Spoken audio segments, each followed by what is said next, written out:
والدی وولدی والناس اجمعین، حتیٰ کہ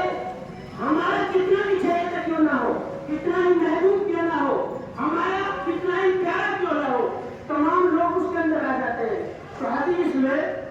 والد سے جو بہت ہی عزیز تر ہوتا ہے، وہ اولاد سے جو اور عزیز ہوتی ہے، اور اسی طرح سے تمام لوگ، ہم پتہ نہیں کس کس سے کیسی کیسی محبت کرتے ہیں، کیسی کیسی عقیدت پر تعلق رکھتے ہیں۔ ہم میں ہمارے پیر بھی ہیں، ہمارے مرشد بھی ہیں، ہمارے رہنما بھی ہیں، جن سے ہماری عقیدت وہ ہے۔ ان تمام کے مقابلے میں اللہ کے نبی صلی اللہ علیہ وسلم نے فرمایا ہے کہ جب تک میں تمام کے مقابلے میں زیادہ عزیز،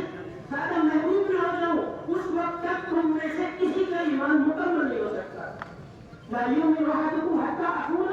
احب الیہ من والدہ وولدہ والناس اجمعین۔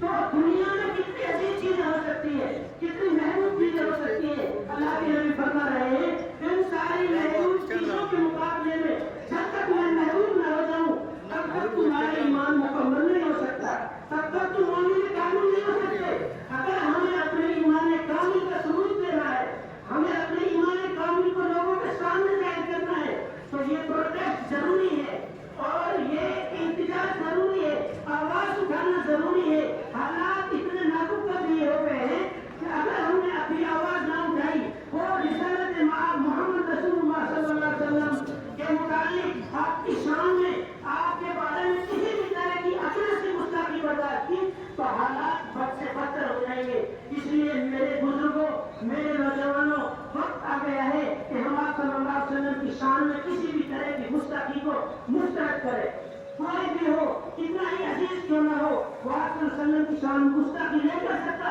اور وہ آپ صلی اللہ علیہ وسلم جس کی زندگی کھلی کتاب کی طرح ہے، جس کی شان میں گستاخی کرنے سے بڑے دشمن آپ صلی اللہ علیہ وسلم کی جو جان لینے کے لیے تیار تھے، آپ صلی اللہ علیہ وسلم کو ہر طرح سے مارنے کے لیے تیار تھے، قتل کرنے کے لیے تیار تھے، لیکن مجال نہیں تھی ان کی کہ وہ آپ صلی اللہ علیہ وسلم کی شان میں گستاخی کر سکے۔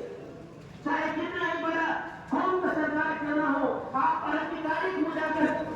جائیے اور وہاں پر دیکھیے کہ آپ کی مخالفت ضرور کی، آپ نے لڑائیاں کی، آپ کے قتل کے درد ہوئے، لیکن آپ صلی اللہ علیہ وسلم کی زندگی ان کے سامنے تھی، صاف ستھری زندگی تھی، آپ صلی اللہ علیہ وسلم کی شان میں گستاخی انہوں نے کی۔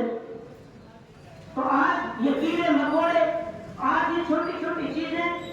آج یہ جو کسی طریقے بھی نہیں ہے، وہ آپ صلی اللہ علیہ وسلم کی جو شان میں گستاخی کریں گے، ہم سے ابھی برداشت نہیں ہوگا۔ بہرحال میں تو حائل ہو گیا، ویسے ہی ہمارے بڑے آقا میں آ چکے ہیں اور صحیح طریقے پر وہ آپ کو بہتر سمجھائیں گے۔ اللہ تعالیٰ مجھے بھی اور آپ کو بھی ایمان کامل نصیب فرمائے۔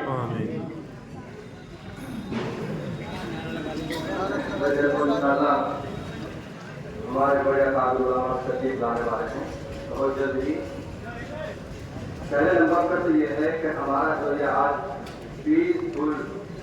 پروٹیسٹ ہے، پرامن احتجاج، نہ تو یہ کسی پارٹی کے خلاف ہے اور نہ ہی کسی سیاسی آدمی کے خلاف ہے، یہ تو ان لوگوں کے خلاف ہے جو ہمارے دیش کے امن و شانتی کو بھنگ کرنا چاہتے ہیں، بھائی چارے کو ختم کرنا چاہتے ہیں اور ہمارے عقیدتوں کو اور محبتوں کو ٹھیس پہنچا کر سستی شہرت حاصل کرنا چاہتے ہیں۔ اور دوسرا نام دیا جائے تو گستاخان رسول کے خلاف آج ہمارا یہ پرامن طریقے سے احتجاج ہے۔ ہم نے میمورنڈم تیار کیا ہے، وہ انشاءاللہ ہم بہت آرام سے، آسانی کے ساتھ، امن کے طریقے پر اور سنویدھان کے دائرے میں رہتے ہوئے ڈی سی آفس تک چلیں گے۔ اور ہم نے جاپن تیار کرایا ہوا ہے، ہماری 3-4 تنظیمیں ہیں بڑی بڑی، جمعیت علماء اور مجلس تحفظ خاتم نبوت علاقہ میوات، امارت شریعہ ہریانہ پنجاب، ہماچل پردیش اور چنڈی گڑھ، ان کے نیترتو میں، قیادت میں ہم نے یہ پروگرام کا فیصلہ کل اچانک لیا۔ جو کنسن کر رہے تھے، پھر سب کاؤنٹنگ ہوگی، اس کے بعد میں پھر بات لمبی ہو جائے گی، تو بہت مختصر سے لوگوں نے ہم نے کل یہ بیٹھ کر کے فیصلہ لیا۔ ہم بہت مشکور ہیں آپ کے، ہمیں نہیں امید تھی کہ آپ اتنی بڑی تعداد میں تشریف لائیں گے، اور کیوں تشریف لانا تھے کہ یہ تعلق ہمارے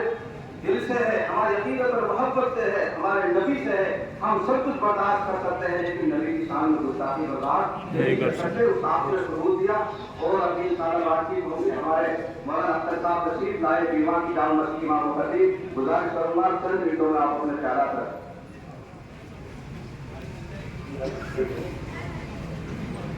ایک تو نعرے نہیں لگا رہے ہم نے کسی کے خلاف، یہ نعرے کا مطلب نہیں ہے.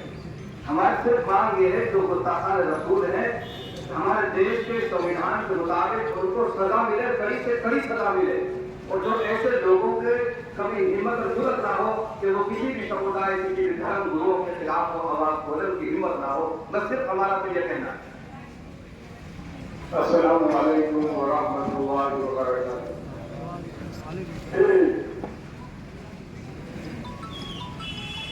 ہم ایک ہیں، ایک ہمارا کعبہ ہے، ایک ہمارا خدا ہے، ایک ہمارا کلمہ ہے، اور اس کلمے میں ہمارے پاس